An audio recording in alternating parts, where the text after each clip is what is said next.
Let's go to Claire in Pennsylvania. What's up, Claire? How we doing? Hi, Dr. John. I'm so excited to talk to you. This is so exciting. I'm excited to talk to you. What's happening? Okay, so I had a baby 9 weeks ago. Congratulations. And thank you. And since then, I have been so annoyed with my husband. Everything, like the first 2 weeks, I actually think I hated him. Yes. Everything he did it made my skin crawl. I just had this visceral reaction.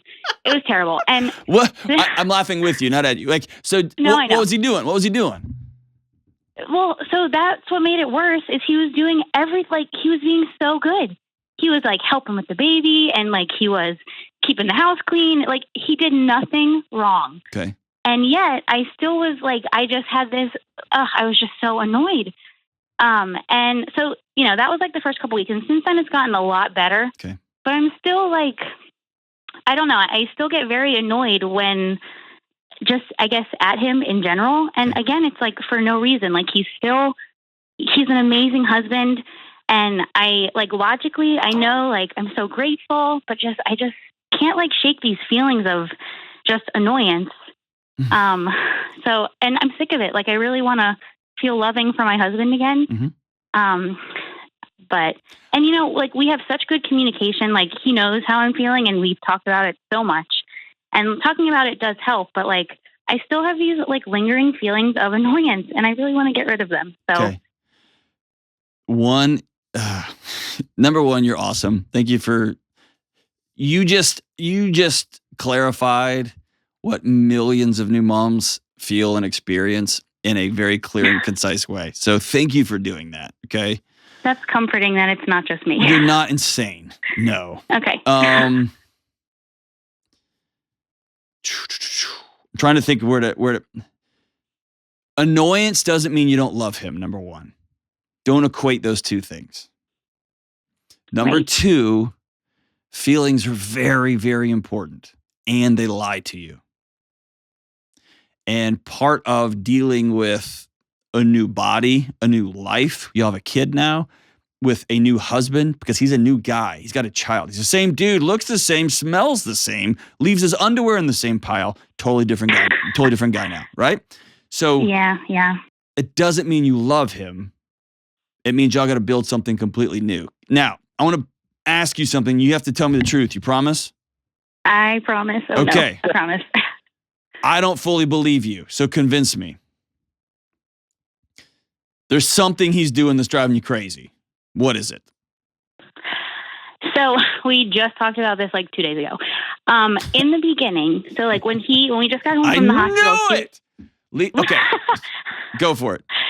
Okay, so when we got home from the hospital, he was I think he was, and we listened to anyway, he was trying to be super dad, I think. Mm-hmm. And I felt the only thing I was doing was nursing the baby.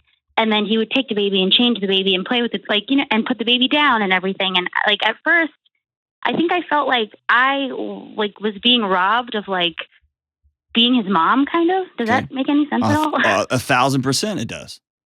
Okay. So, like I said, we had talked about that and we've sort of, just a couple of days ago, we kind of had the conversation about our new roles, what his role as dad looks like and what my role as mom looks like. And it's been much better since then. Mm-hmm. But I think that was the thing that sort of set it off. Yep. Is just I felt I have been looking forward to being a mom my whole adult life. Mm-hmm. So I was so excited to have the baby. And then it felt all I was doing was feeding the baby, which of course is important, but mm-hmm. I wanted to do all of the other things too. And so what you ran into is a super common thing. You've heard me talk about this a million times on the show.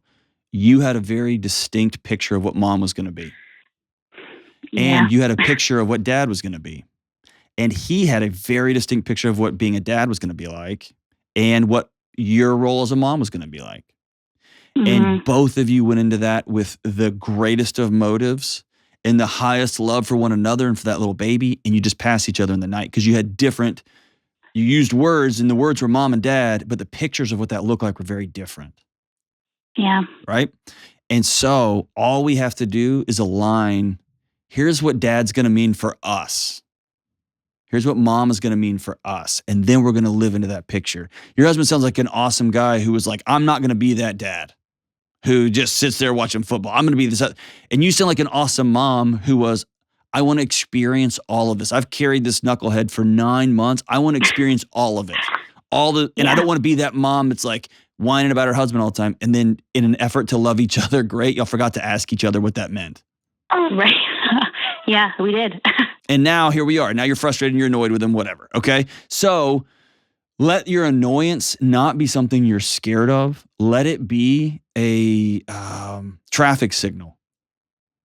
Just giving you a heads up that there's probably something you haven't spoken out loud yet. Mm. And you will find if you speak something out loud and your husband does something, you won't be frustrated or annoyed. You'll be pissed, right? Your body will let you know. I specifically said, I am changing diapers. And he's like, ha, ha, ha, I changed all the diapers, right? You'll be angry. You won't be annoyed. Yeah. Annoyance is usually me not speaking my boundaries and somebody crossing them and not knowing they crossed them. Okay, so I just have to figure out what that is. Exactly. And so ask yourself with joy, with a smile on your face, ask yourself, what's my body trying to tell me right now? What is he doing right now that I would like to be doing? Mm. But you see how important it is to be curious and not judgmental? Yes. Just be curious about it. Like, oh man, I'm starting to be really annoyed at that dude. It's because he's singing and I had a picture of quiet tonight. All you have to do is say, hey, can I have, I've been listening to this baby cry all day. Can we have some quiet? And he'll go, oh yeah, sure. Right.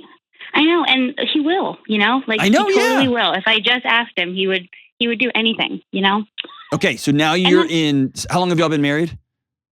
3 years. Okay. You're in part 2.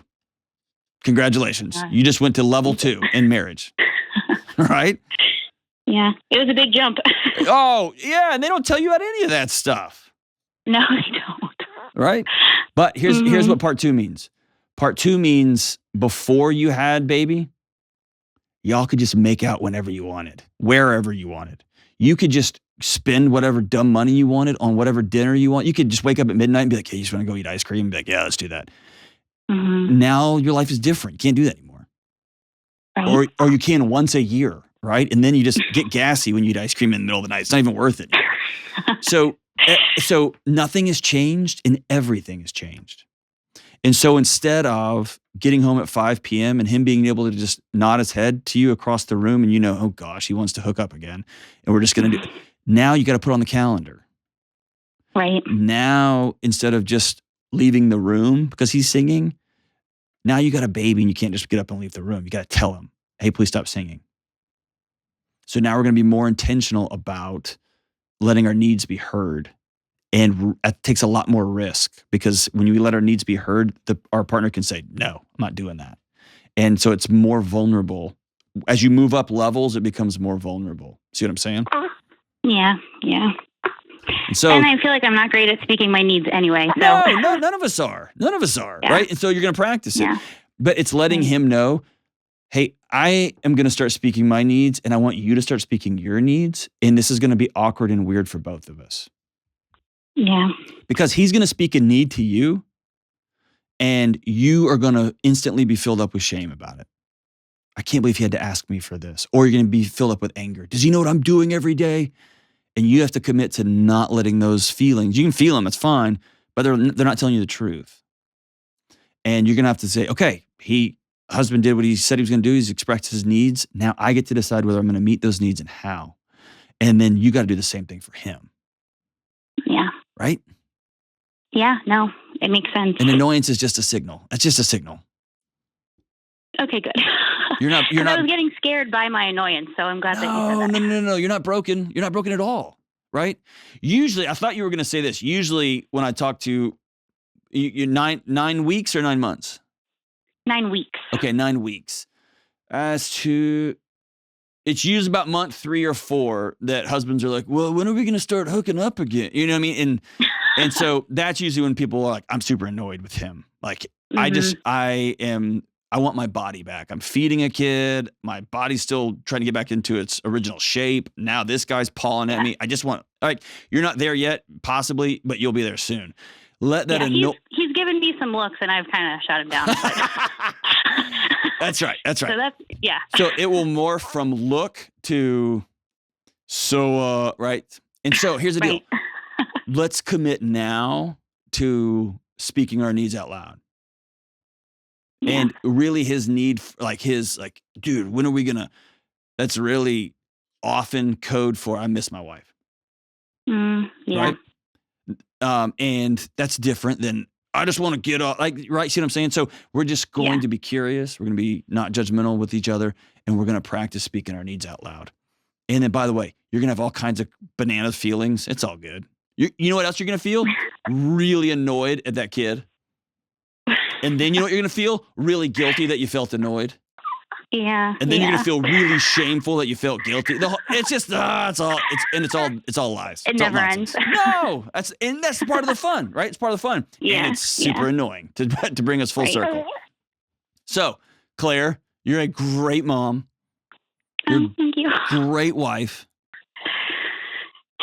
And you're just in level 2. And you just got to you're going to have to learn new skills in this one. And by the way, you're going to have another kid and he's going to get a new job. And then you're going to think about going back to work or not going back to work. And then you're going to go to level 3. And this whole thing keeps moving, right? Yeah. Yeah. So I'll leave you with this. The great Esther Perel says, the average adult has 4 or 5 great loves in their lifetime, in their adult lifetime. And if they work really hard, it's with the same person. But I am not the guy my wife married. Not even close. That guy was an idiot. And I'm not who I was 15 years ago, thank goodness. I'm not who I was 10 years ago. I'm especially not who I was 5 years ago, 4 years ago. Especially not. So all that to say is my wife has had to keep, okay, I'm now married to this guy. I'm now married to this guy. I am now married to this guy. And I've had to do the same thing with her. She's a radically different woman than the person I married. And so the adventure and excitement and joy of marriage is, what do you need? How can I help meet your needs? And here's what I need. That's not what you needed last season. You're right. It's a new season now. Just like in the summer, I need shorts and a t-shirt. In the winter, I need coat and jacket. I'm still the same guy. My needs just changed. And that happens all the time. And if you can unhook from this is the way, quote unquote, it's supposed to be, this is how I'm supposed to feel, and this is what is, oh man, now you're in for an incredible adventure with a partner on to wherever y'all end up. And that, my friend Claire, that's the magic. That's the magic.